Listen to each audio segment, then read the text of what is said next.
all, Sarranuva here, and I'm back again with another video. If you're one of those players who has little time to play the game, but still loves to do the mundane, such as Herbalism, then I've got a great video for you today. Before I go through these routes, I would love it if you'd drop a like and make sure you subscribe to the channel so you don't miss out on any more videos like this one. I really appreciate all my subscribers, and without your support, it makes it hard to continue to create these videos. Now that shameless request is out the way, let's move on to the 5 shortest Herbalism routes in Shadowlands. This route is, ironically, the longest route on the list, so I thought I'd get it out of the way. It requires you to be near Purity's Pinnacle in the southeast part of Bastion. I would recommend starting at around 39.72 at the Cliffs of Respite, and work your way north to the Menomic Locust, and then come back south across the top of the cliff towards Agatha's Repose, head east across the bridge, crossing into Purity's Pinnacle, and then follow the cliff's edge before heading back towards Aspirant's Crucible, before heading back to where you started.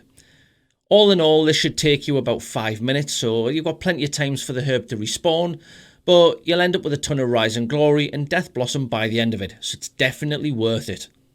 This route in Maldraxxus is to the west of Theatre of Pain and the Stitchyard, and is great due to the mobs being engaged with friendly NPCs.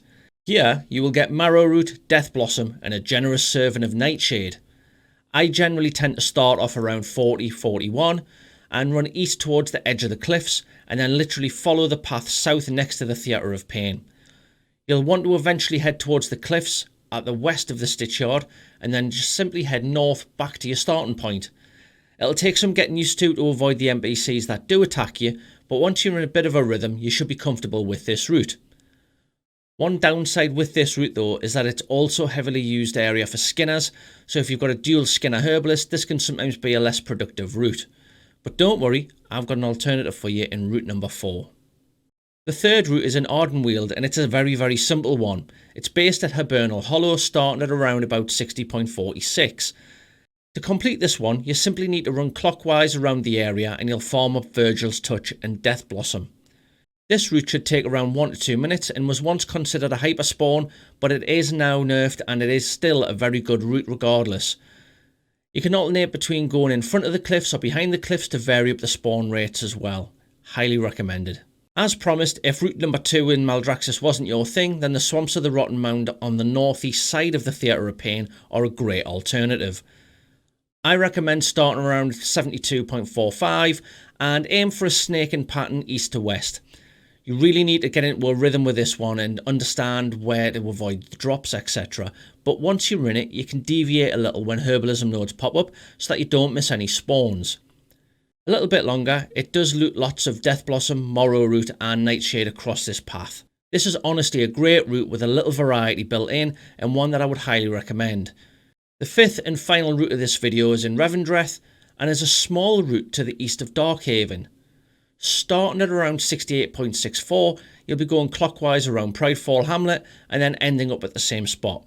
It's a very simple route and it literally takes about 15 to 20 seconds, but the main results from this route are Widow Bloom. I would highly recommend this route for a 1 to 2 minute run, and it's a great accompaniment to Netflix on the second screen. It is literally that simple. And that's it. 5 of the shortest Herbalism routes to maximise your farming time. Was this helpful for you? Have you had success using these? It would honestly be great if you could leave your thoughts in the comment section below, just so I can find out if this was useful to you. Again, please don't forget to like the video and subscribe to the channel if you found it helpful. I'm going to be making a lot more effort to release videos for you all. Hit the notification bell as well if you don't want to miss out on any upcoming videos. In the meantime, take care, stay safe, and I'll see you in the next video.